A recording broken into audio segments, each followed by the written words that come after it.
నమస్తే అండి, welcome to my channel. నేను వెల్లి చక్రధర్. సో చాలామంది ఇప్పుడు ప్యాసివ్ ఇన్కమ్ అని అడుగుతున్నారండి మమ్మల్ని. చాలామంది ఏంటంటే, సార్ మాకు ఏదన్నా ఇన్కమ్ ఆపర్చునిటీస్ ఉన్నాయా చెప్పండి, ఎందుకు అంటే మాకున్న ఈ ఖర్చులు తట్టుకోలేకపోతున్నాం బయట మార్కెట్లో అని చెప్తున్నారు. చాలామంది అప్పుడే కొంత అన్ఎంప్లాయ్మెంట్ యూత్ కూడా ఉంటారు, అలాగే అప్పుడే బీటెక్ చదివి వచ్చిన వాళ్ళు ఉంటారు. సో ఇట్లాంటి మీకు ఉన్న ఈ అనుభవంతో ఏదైనా ఒక మంచి ఆప్షన్ ఉందా ఇన్కమ్ ఆపర్చునిటీ అని చెప్తున్నారు. సో చాలామంది ఏంటంటేనండి, ఇలా ప్యాసివ్ ఇన్కమ్ అని చెప్పి చాలామంది ఏదో లాటరీలో కొని, లేకపోతే ఒక కొత్తగా బెట్టింగ్స్ అని వస్తున్నాయి అట్లాంటి వాటిలో డబ్బులు పెట్టి, లేకపోతే అంటే ఒక స్టాక్ మార్కెట్లో ఇన్వెస్ట్ చేసి ఫ్యూచర్ ఆప్షన్స్లో ఇన్వెస్ట్మెంట్ చేసి డబ్బులు పోగొట్టుకుంటున్నారు తప్ప లాభం అయితే లేదు. సో ఒక మంచి ప్యాసివ్ ఇన్కమ్ అయితే ఎలా ఉంటుందో చెప్తానండి. మీకు ఒక ఉదాహరణ చెప్తాను. యాక్చువల్గా ఇది ఆల్రెడీ ప్రూవ్ అయింది. ఒక అమీర్పేటలో ఒక అతను ఉండేవాడండి. అతను ఏంటంటే చేసేది జాబు, అతను కన్సల్టెంట్. మనకి ఏంటంటే ఈ కాల్ సెంటర్లో జాబ్ చేస్తాడు, నైట్ షిఫ్ట్లో చేస్తాడు. సో అతను నైట్ షిఫ్ట్లో జాబ్ చేస్తున్నప్పుడు ఏంటంటే అతనికి నైట్ అంతా వర్క్ ఉంటుంది. సో డే టైంలో ఒక 3-4 అవర్స్ ఆయన టైం దొరికేది. కొంచెం మంచి కమ్యూనికేషన్ స్కిల్స్ ఉంటాయి కాబట్టి, చూడండి కాల్ సెంటర్లో అనగానే ఒక రిసీవ్ అలా చేసుకోవాలి, అలా హ్యాండిల్ చేయాలి అనేది కొంచెం వాళ్ళకి ట్రైనింగ్ ఉంటుంది. ఆయన చాలా బాగా మాట్లాడతాడు, ఆ మంచి కమ్యూనికేషన్ స్కిల్ ఉంది. సో అతను చేసేవాడంటే ఒక ఇన్ఫర్మేషన్ తీసుకునేవాడు. చాలామంది మొబైల్ నెంబర్స్ గ్యాదర్ చేసేవాడు. అది ఎలా చేయాలో కూడా గ్యాదర్ చేసి అలా చేసుకోవాలి, కొన్ని టిప్స్ ఉంటాయండి. సో అలా ఇన్ఫర్మేషన్ డేటా తీసుకున్న తర్వాత ప్రతి ఒక్కరికి కాల్ చేసి, ఏమంటే మీకు హెల్త్ ఇన్సూరెన్స్ ఉందా, హెల్త్ ఇన్సూరెన్స్ వల్ల లాభం ఏంటి అని చెప్పేవాడు. జస్ట్ అంతే. వాడైతే కనుక హెల్త్ ఇన్సూరెన్స్ మాకు కావాలండి, తీసుకుందాం అనుకుంటున్నాము, మాకు అవసరం ఉంది అని చెప్పారో అలాంటి వాళ్ళ నెంబర్లని నోట్ చేసి పెట్టుకునేవాడు.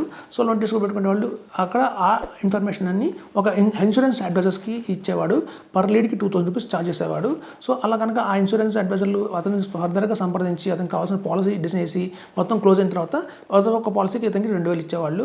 సో అట్లా చూడండి, అతను ఒక సామాన్యంగా అతను ఒక కన్సల్టేషన్గా జస్ట్ ఒక కాల్ సెంటర్లో పనిచేసి నెలకి 30,000 సంపాదించుకుంటే 40,000 సంపాదించుకునేవాడు.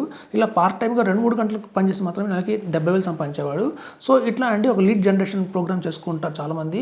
అది గర్ల్స్, లేడీస్ కావచ్చు, హౌస్ వైఫ్స్ కావచ్చు, ఎవరైనా సరే వాళ్ళ దగ్గర ఒక డేటాని కాల్ చేసి అలాంటి కనుక లీడ్స్ జనరేట్ చేయడం అంటారు దీన్ని, ఇట్లాంటి ప్యాసివ్ ఇన్కమ్ని. సో ఇట్లాంటి కనుక మంచి లీడ్స్ని జనరేట్ చేసి కనుక అలా మనకి డిస్ట్రిబ్యూటర్స్ ఉంటారు, అడ్వైజర్స్ ఉంటారు, హెల్త్ ఇన్సూరెన్స్ అడ్వైజర్స్ ఉంటారు. వాళ్ళ కనుక పాస్ ఆన్ చేస్తే వాళ్ళ దగ్గర నుంచి 2,000 రూపీస్, ఒక మంచి పెద్ద పాలసీ అయితే 3,000 రూపీస్ కూడా తీసుకోవచ్చు. సో అట్లా 2,000-3,000 రూపీస్ పర్ పాలసీ వచ్చినా కూడా మనం నెలకి ఒక 20 చేసుకున్న చాలండి, మంచి ఇన్కమ్ అయితే వస్తుంది. సో కాబట్టి ఇదండి ఒక ప్యాసివ్ ఇన్కమ్ కావాలి అన్న వాళ్ళందరికీ కూడా. చాలామంది మీ చదువులు కలుసుకోకండి, అనవసరంగా బెట్టింగ్లు కట్టి లేకపోతే మనకి గేమ్స్ ఆడి, చాలా పబ్జీలు చాలా గేమ్స్ ఉంటాయండి ఆన్లైన్లో, ఇవాళ కొత్తగా వస్తున్నాయి యాప్స్లో. వాటి వల్ల డబ్బులు పోగొట్టుకోవడం తప్ప వచ్చే ఉండవు. మీకు కనుక ఒక మంచిగా రావాలి అంటే మాత్రం ఇట్లా మీరు రియల్ ఎస్టేట్లో కూడా చేయొచ్చండి. చాలామంది తెలిసిన ఫ్లాట్స్ పెడుతుంటారు వెబ్సైట్లో, 99 acres కానీ వాటిలో పెట్టుకుని ఉంటారు. అలాగే వచ్చిన లీడ్ని మనం కనుక బిల్డర్స్ వాడికి పాస్ ఆన్ చేస్తే మనకి 10,000-20,000 కూడా ఇస్తారు. సో అదండి, మనం కనుక ఉన్న చోట సంపాదించాలి, కూర్చొని చోట సంపాదించాలి, ఎక్స్ట్రా ఇన్కమ్ కావాలి మనకు అంటే మాత్రం ఇలా కనుక లీడ్స్ని జనరేట్ చేసి కనుక అడ్వైజర్స్కి వాళ్ళకి ఇస్తుంటే దాని ద్వారా కూడా మనం ఇన్కమ్ ఎర్న్ చేయొచ్చండి. ఇది ఒక జెన్యూన్ ఇన్కమ్గా ఉంటుంది, ఎటువంటి రిస్క్ లేకుండా ఉంటుంది. మనం కనుక ట్రేడింగ్ చేసి మన ఆప్షన్స్లో పెట్టి, లేదా మనం చాలామంది ప్లాట్ఫామ్స్ల మీద కొంటుంటారు, బై సెల్ అని చేస్తుంటారు, కరెక్ట్ కాదండి. చాలామంది డబ్బులు పోగొట్టుకుంటున్నారు దానివల్ల. సో అలాంటి వాటికి పోకండి. ప్యాసివ్ ఇన్కమ్ అంటే ఏంటంటే ఇదేనండి, మనకున్న టైంలో ఎట్లా క్వాలిటీగా ఆ టైంని వాడుకోవడం, అలాగైతే జనరేట్ చేసుకోవడం లీడ్స్ని, ఎవరికైనా అడ్వైసర్స్కి పాస్ ఆన్ చేస్తే మొత్తం మనకి ఇన్కమ్ వస్తుంది. సో అదండి, ఇట్లాంటి ద్వారా కూడా మీరు సంపాదించుకొని మీకు వచ్చిన ఇన్కమ్ని దాచుకుంటే కనుక మీకు అత్యధిక లాభం వస్తుందని చెప్తున్నాను. Thank you.